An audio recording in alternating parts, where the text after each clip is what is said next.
Rreth 1300 milje larg Kinës ndodhet pallati perandoraki i Tokios, në një sipërfaqe për 1.31 milje katror. Megjithse në vitet 1980, ai vlente më shumë se të gjitha pasuritë e palujshme në Kaliforni, praktikisht nuk kishte kuptim, por kështu shfaqet fluska ekonomike. Në vitin 1991, vlera totale e pasurive të palujshme japoneze vlerësohej në rreth $20 trilion, 5 herë më e madhe se të gjithë Shteteve të Bashkuara. Në atë kohë, pasuritë e palujshme dhe ndërtimi përbënin afërsisht 1/4 e ekonomisë dhe njerëzit mendonin se do të zgjaste përgjithmonë. Por fluskat rrallë e bëjnë këtë. Ku fluska shpërtheu, çmimet e tokës ranë deri në 80%. Bankat u varrosën $9 trilion kredi të këqija. Papunësia arriti kulmin dhe Japonia rrëshqiti në një recesion që zgjati gati 25 vite. Kolapsi nuk ishte një përjashtim, por një model. Historia përsëritet.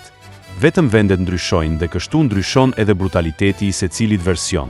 3 gabime që e bën edhe më keq situatën në Kinë. Për gati 3 dekada, tregu i pasurive të palujshme në Kinë ishte thjesht një makinë mrekullie. Pasi qeveria privatizoi banesat në vitin 1998, qytetet shpërthyen me ndërtime të reja. Miliona njerëz u zhvendosën nga zonat rurale në qendra urbane të shkëlqyera dhe familjet e zakonshme, pan pasurinë e tyre të shumëfishohej vetëm duke zotëruar një apartament. Ky nuk ishte thjesht një bum i banesave. Kjo ishte forca lëvizëse pas ngritjes së Kinës në statusin e superfuqisë. Deri në vitin 2021, shifrat ishin thuajse shumë të mëdha për të kuptuar.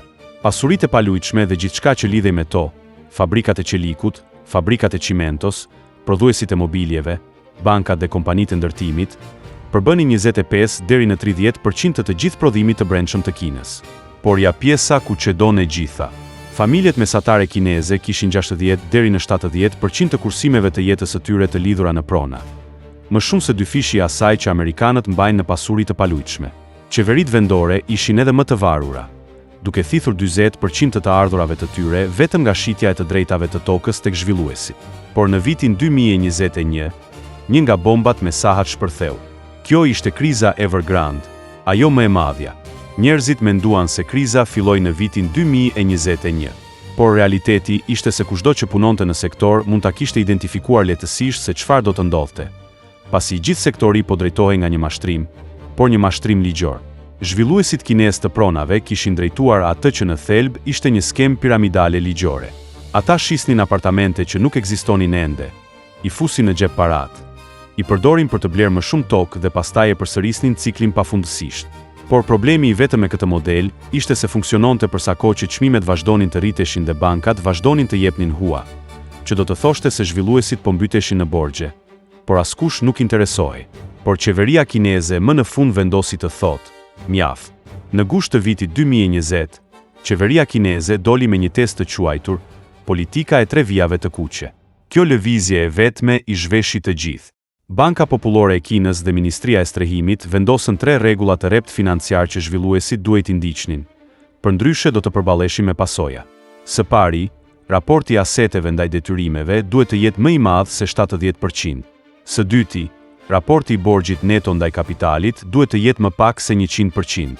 Së treti, raporti i parave të gatshme ndaj huamarrjeve afatshkurtra duhet të jetë më pak se 1. Me fjalë të thjeshta, për çdo pronë me vlerë $100 që zotëron një kompani, ajo nuk duhet të ketë borxh më shumë se $70. Borxhi i saj total nuk duhet të jetë më shumë se sa zotëron në të vërtetë dhe kompania duhet të ketë para të mjaftueshme në dorë për të shlyer kreditë e duhura brenda vitit të ardhshëm. Por ky ishte oksigjeni për shumicën e kompanive të pasurive të paluajtshme. Kina e ndërpreu këtë dhe gjithë makina e pasurive të paluajtshme ngriu brenda natës. Rezultatet? Asnjë kredi e re, asnjë obligacion, asnjë litar shpëtimi.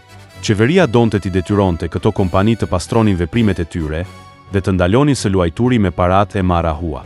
Kjo në letër kishte shumë kuptim, por realiteti e vrau industrinë.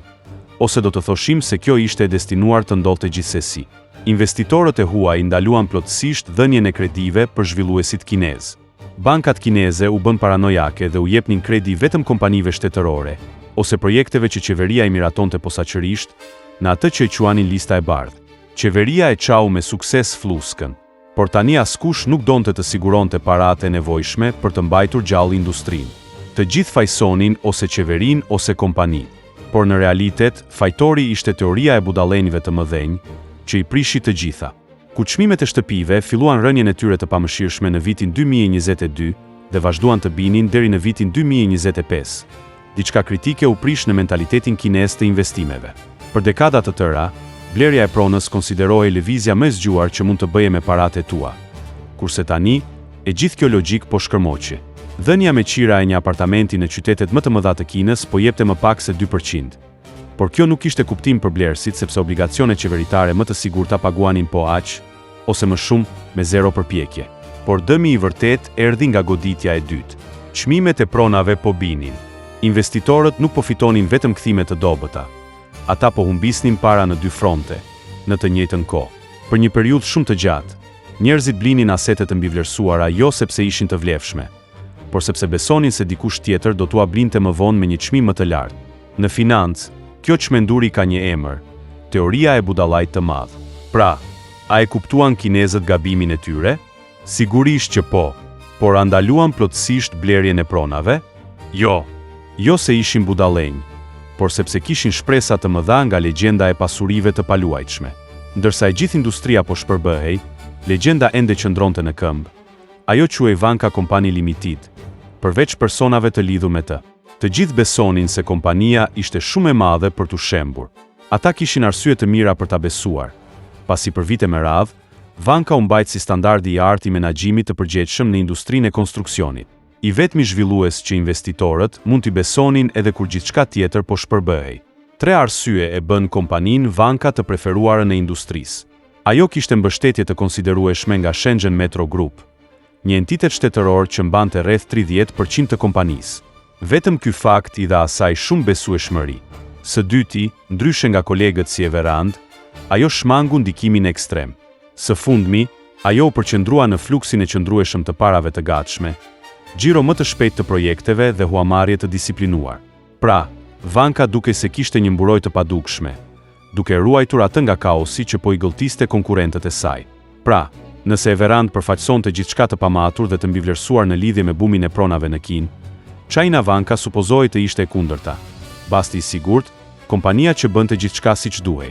Dhe kjo ishte një mburoj kundër kaosit, një mburoj me çarje që vetëm pak vete vinin re. Gjatë pjesës më të madhe të vitit 2024, Vanka kishte arritur ta përballonte stuhin më mirë se pothuajse kushdo tjetër, ende duke aksesuar kredi, kur të tjerët po përjashtoheshin plotësisht. Por deri në tremujorin e fundit të vitit 2025, çarjet që ishin formuar nën sipërfaqe papritmas u hapën. Kompania po mbytej në rënien e shitjeve dhe kishin një valë masive pagesash borxhi, të cilat thjesht nuk mund t'i përballonin më. Megjithatë, edhe në këtë pikë, bota ende nuk ishte në dieni të krizës. Njerëzit e mësuan kur vetë kompania Vanka sinjalizoi rënien. Ja, kjo është çmenduria. Pse do të duhet të shpallte një kompani rënien e saj? Përgjigja e thjeshtë është, sepse nuk kishin zgjidhje tjetër. Dhe ky ishte një njoftim që ndryshoi gjithçka.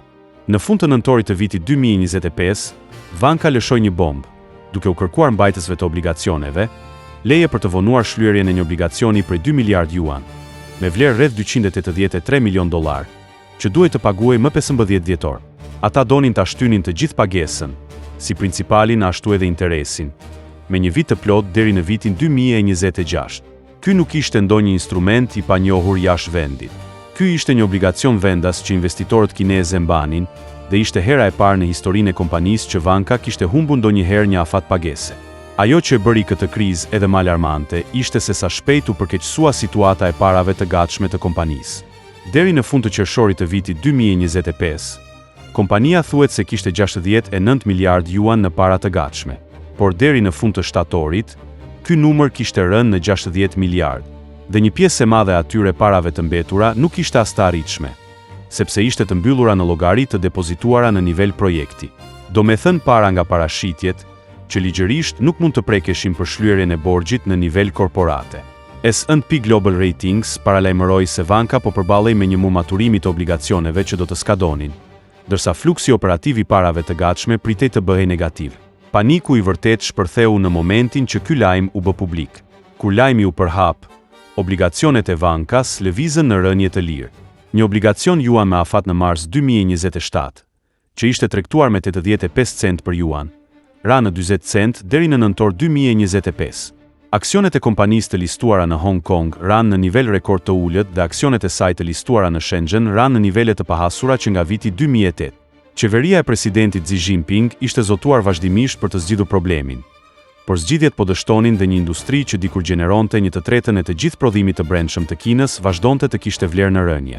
Shpresat po veniteshin, numrat po shembeshin dhe gjithçka duke e zymt derisa momenti magjik mbërriti më në fund në shtator të vitit 2024. Atë muaj, qeveria ndërhyri me masa mbështetëse, duke ulur normat e hipotekave, duke lehtësuar rregullat e blerjes dhe duke i shtyrë bankat të jepnin hua për projekte të zgjedhura.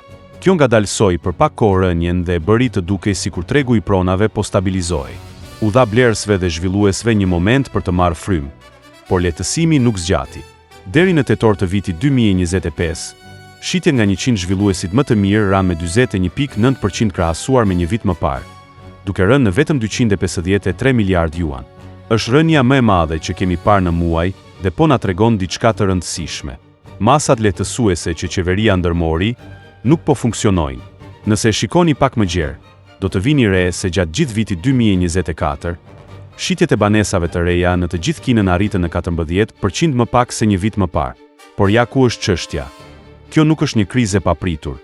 Të gjithë e kanë parë këtë rënje të ngadalt për vite me radhë. Ja pjesa më e frikshme. Ka inventar të fshehur për të cilin nuk po flasin. Kur shikon hendekun midis asaj që zhvilluesit planifikuan të ndërtonin dhe asaj që shitën në të vërtetë, ka afërsisht 6 miliard metra katror ndërtim që fshihen në hije në të gjithë tregun. Frika që po përhapet tani në treg është ngjitëse. Nëse banka falimenton, zhvilluesit e tjerë do ta kenë edhe më të vështirë të sigurojnë rifinancim dhe presioni i shitjes në tregun e banesave mund të përshpejtohet në mënyrë dramatike, duke ulur çmimet edhe më shpejt nga sa po bien tashmë. Kjo situatë nuk është vetëm e keqe, është katastrofike. Ky është vlerësimi që merr kur analistët mendojnë se do të dështosh brenda 6 muajsh. Të paktën 2 banka të mëdha kineze i refuzuan kërkesat e bankas për kredi emergjente për të mbuluar pagesat e dhjetorit. Nëse bankat janë kaq të tmerruara nga financat e bankas, saqë janë të gatshme të sfidojnë presionin e qeverisë dhe të refuzojnë të japin hua edhe një kompanie me mbështetje shtetërore, atëherë e dini që situata është alarmante. Rezulton pra se rjeta e sigurisë kineze kishte boshllëqe mjaft të mëdha. Qeveria kineze lehtësoi disa rregulla në qytetet më të mëdha duke shpresuar që njerëzit e pasur do të fillonin të blinin përsëri apartamente luksoze. Por kjo nuk solli asnjë rezultat. Zhvilluesit kanë ndaluar plotësisht blerjen e projekteve të reja, sepse nuk shohin mundësi fitimi dhe janë të përqendruar vetëm në mbijetesën për muajin tjetër. Ajo që e bën situatën edhe më shkatërruese është se zhvilluesit nuk mund t'i përfundojnë as ndërtesat që kanë filluar tashmë, ato ku familjet kanë dorëzuar të gjitha kursimet e tyre të jetës si pagesa fillestare. Qeveria u ulërin kompanive që t'i përfundojnë shtëpit, sepse është e tmerruar nga trazirat e mundshme. Por zhvilluesit janë tani më aq të varfër sa nuk mund t'i paguajnë as punëtorët e ndërtimit, edhe pse zyrtarët qeveritar po u japin frymëmarrjen. Tingëllon e pabesueshme në dukje, por kur gërmon në atë që ka ndodhur në të vërtetë, pamja bëhet edhe më e errët. Disa analistë të zgjuar në trivina kapën diçka vërtet të dyshimt. Qeveria njoftonte rritje të mëdha të kredive të miratuara duke shkuar nga 4 trilion në 7 trilion. Por kur shikon do kusht të dhënat aktuale të kreditimit, parat presupozohet se po shkonin tek zhvilluesit, por në realitet nuk ndodhte. Ajo që ndoshta ndodhte, ishte se banka thjesht po merrnin kredi ekzistuese dhe po u vendosnin atyre një etiket në listën e bardhë për të kënaqur shefat e tyre në Pekin, pa krijuar në të vërtetë kredi të reja. Deri në fund të vitit 2025, më shumë se 7 milion shtëpi që kishin mbetur gjysmë të ndërtuara më në fund u përfunduan dhe familjet mund të hynin në Tokyo kishte shumë rëndësi, sepse blerësit e zemëruar të shtëpive kishin filluar të organizonin bojkote hipotekash, duke thënë në thelb: nëse nuk do ta përfundoni apartamentin tim, unë nuk do ta paguaj kredin. Dhe nëse kjo lëvizje do të ishte përhapur, do të kishte mundur të rënonte të gjithë sistemin bankar. Pra, ndërtimi i këtyre shtëpive nuk kishte të bënte me ekonominë e pasurive të paluajtshme. Kishte të bënte me parandalimin e shpërthimit të trazirave në vend. Ndërkohë, kolapsi i pronave po krijon krizë masive që po kërcënon të gjithë strukturën qeveritare kineze.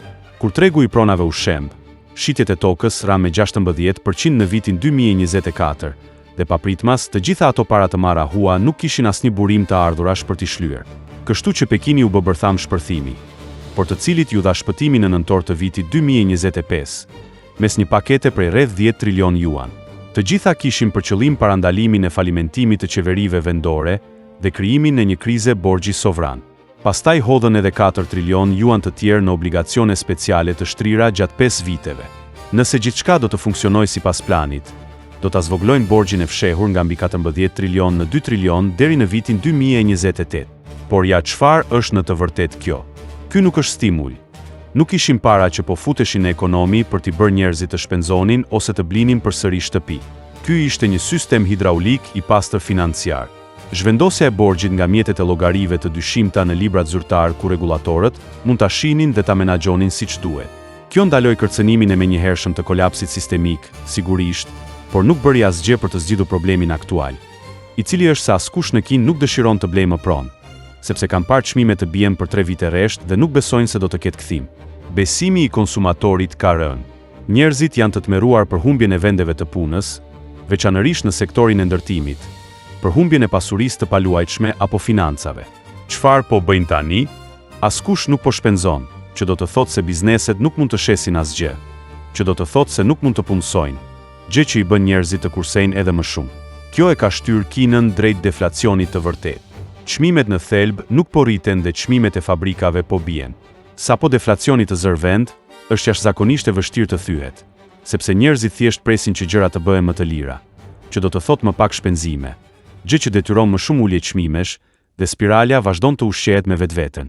Numrat tregojnë të vërtetën brutale. Pasuritë e paluajtshme dikushtonin pikë të shumta në rritjen e prodhimit të brendshëm çdo vit.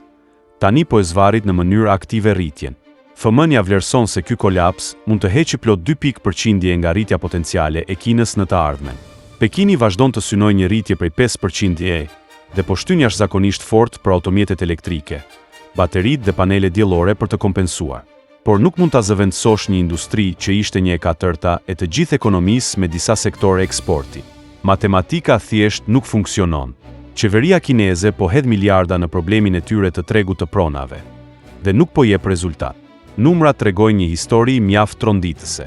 Analistët që thoshin se rimëkëmbja do të fillojë së shpejti, vetëm pak muaj më parë, e kanë ndryshuar plotësisht mendimin e tyre. Tani po thonë se rimëkëmbja mbetet e parritshme, do me thënë nuk po funksionon. Problemi i vërtet është se nuk mund ta rregullosh kërkesën vetëm me politika. Ndryshe nga Japonia, 3 gjëra e bëjnë situatën e Kinës të ndryshme. Së pari, fluska e Japonisë u shfry pasi çmimet arritën kulmin. Por Kina ndërpreu kreditimin ndërsa tregu tashmë po binte, duke shkaktuar ngrirje të papritur. Japonia u përball me asete të mbivlerësuara, ndërsa Kina mbeti me miliona shtëpi të papërfunduara, duke shndërruar një krizë financiare në një kolaps të besimit publik. Dhe ndryshe nga Japonia, ekonomia e Kinës është thellësisht e lidhur me pronën, të ardhurat e qeverisjes vendore, pasurinë e familjeve, bankat dhe vendet e punës. Pra, kur pasuritë e paluajtshme pëlcasin, gjithçka shpërthem bashkë me to. Pra, kriza e pronës në Kinë nuk ka të bëjë vetëm me apartamente bosh dhe zhvillues të falimentuar. Është bërë një transformim i plot ekonomik që po riformson ekonominë e dytë më të madhe në botë në kohë reale. Dhe efektet domino do të ndihen globalisht për vitet që vijnë. Pyetja që shtrohet është: a mund të gjejnë kinezët një rrugë të re zgjidhjeje, përpara se i gjithë sistemi të gjunjëzohet nën presionin e gjithë këtij borxhi dhe deflacioni?